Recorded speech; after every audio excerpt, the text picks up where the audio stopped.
বেগুন গাছে সবকটা বেগুন বেশ কিছুদিন আগে কেটে নিয়েছি। আবারও দেখুন বেগুন গাছে ফুল ধরেছে, বেশ কয়েকটা ফুল দেখলাম হয়েছে। আশা করি আবারও কিছু বেগুন এখান থেকে পাবো। আজ আমি লেবু গাছটা এই বড় বালতিটার মধ্যে বসিয়ে দেবো।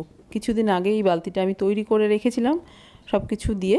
আজ বসিয়ে দেবো। গাছটা এনেছি প্রায় 10-12 দিন হয়ে গেছে।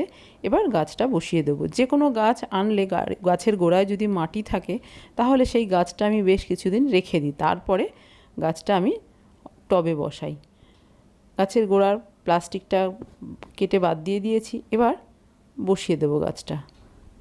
টবটা রেডি করা ছিল, তাই দেখুন কত সহজেই গাছটা বসানো হয়ে গেল। গাছটা বসিয়ে দিয়েছি। বালতিটাও বেশ বড় আছে। আশা করি গাছটা ভালো মতো বেড়ে উঠতে পারবে। এই ধরনের গাছ একটু বড় জায়গায় বসালে গাছটা ঠিকঠাক মতো বেড়ে ওঠে। এই গাছে দেখুন 3-4টে লেবুও আছে।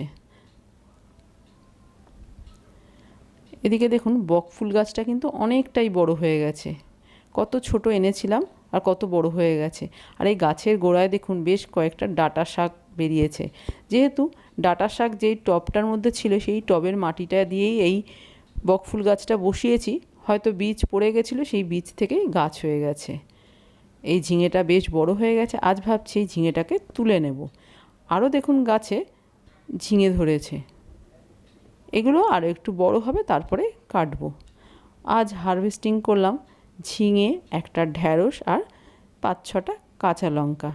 খুবই অল্প, কিন্তু এটাই আমার কাছে অনেকটা আনন্দের।